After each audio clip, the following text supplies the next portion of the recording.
Hello, எல்லாரும் எப்படி இருக்கீங்க? இன்னைக்கு நம்ம ஒரு சூப்பரான டாபிக் பத்தி பேச போறோம். நம்ம வீட்டுக்கு செல்ல பிராணியா ஒரு நாய்க்குட்டி வாங்கணும்னு ஆசைப்படுறீங்களா? ஆனா அத பராமரிக்கிறது கஷ்டமா இருக்குமோன்னு யோசிக்கிறீங்களா? கவலையே படாதீங்க. இன்னைக்கு நான் உங்களுக்கு ரொம்பவும் சுலபமா பராமரிக்கக்கூடிய டாப் 5 நாய் இனங்களை பத்தி கவுண்ட் டவுன் ஸ்டைல்ல சொல்ல போறேன். வாங்க வீடியோக்குள்ள போலாம்.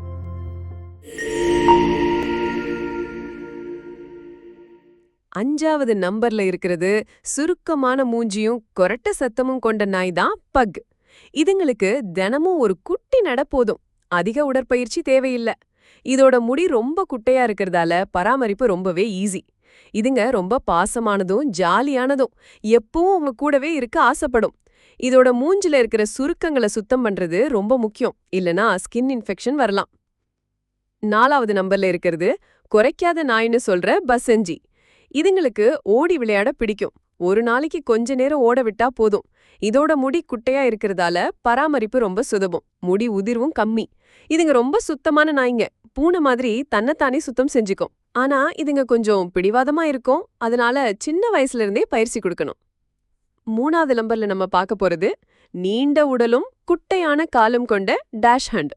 இதுங்களுக்கு தினசரி சின்னதா விளையாடவோ கொஞ்ச தூரம் நடக்கவோ போதும். அதிக உடற்பயிற்சி தேவையில்லை. இதோட ரோமங்கள் குட்டையாகவோ நடுத்தரமாகவோ இருக்கும். அதனால பராமரிப்பு ரொம்பவே ஈஸி. இதுங்க ரொம்ப சுறுசுறுப்பாவும் ஜாலியாவும் இருக்கக்கூடிய நாய்ங்க. உங்களை நல்லா என்டர்டெயின் பண்ணும். ஆனா இதுங்களுக்கு மதுகு தண்டுவடத்துல பிரச்சனை வர வாய்ப்பு இருக்கு. அதனால குதிக்கும் போதோ அல்லது உயரமான இடத்துல இருந்து இறங்கும் போதோ பாத்துக்கணும். 2வது நம்பர்ல இருக்கிறது ராஜா காலத்துல இருந்து வந்த ஷீஷு. இதுங்களுக்கு அதிக உடற்பயிற்சி தேவையில்லை. வீட்டுக்குள்ளேயே ஓடி ஆடி விளையாடினாலே போதும். இதோட நீண்ட ரோமங்களை தினமும் சீவ வேண்டியது முக்கியம். அப்படி பண்ணா முடி சிக்காகாம இருக்கும். முடி வெட்டுனா பராமரிப்பு இன்னும் ஈஸி.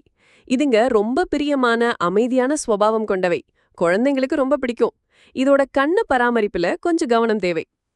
நம்பர் 1 இடத்துல நம்ம பார்க்க போறது ரொம்ப ஃப்ரெண்ட்லியான பீகிள். பீகல்கள் சுறுசுறுப்பான நாய்கள். இதுங்களுக்கு தினமும் விளையாடவும் ஓடவும் கொஞ்சம் இடம் தேவை. ஒரு நாளைக்கு 1 மணி நேரம் நடப்பயிற்சி போதும். இதோட முடி குட்டையா இருக்கிறதால பராமரிப்பு ரொம்ப சுலபம். வாரத்துக்கு ஒரு தடவை சீவனா போதும். இதுங்க ரொம்ப அன்பான ஜாலியான குழந்தைங்களோட நல்ல பழகக்கூடிய நாய்ங்க. ஆனா இதுங்களுக்கு மோப்ப சக்தி அதிகம். அதனால சில சமயம் வாசனைய பிடிச்சு எங்கேயாவது போயிட வாய்ப்பு இருக்கு. இந்த நாயினங்கள் எல்லாமே பராமரிக்க சுலபமானவைதான். ஆனா எந்த நாயா இருந்தாலும் அதுக்கு உங்க அன்பு, நேரம், சரியான உணவு, மருத்துவ பராமரிப்பு எல்லாமே தேவை. ஒரு நாயை வீட்டுக்கு கொண்டு வரதுக்கு முன்னாடி அத பத்தி நல்லா தெரிஞ்சுக்கிட்டு முடிவெடுங்க. இந்த வீடியோ உங்களுக்கு பிடிச்சிருக்குன்னு நினைக்கிறேன். பிடிச்சிருந்தா லைக் பண்ணுங்க, உங்க நண்பர்களோட ஷேர் பண்ணுங்க. மறக்காம நம்ம சேனலை சப்ஸ்கிரைப் பண்ணிடுங்க. அடுத்த வீடியோல சந்திப்போம். டாடா.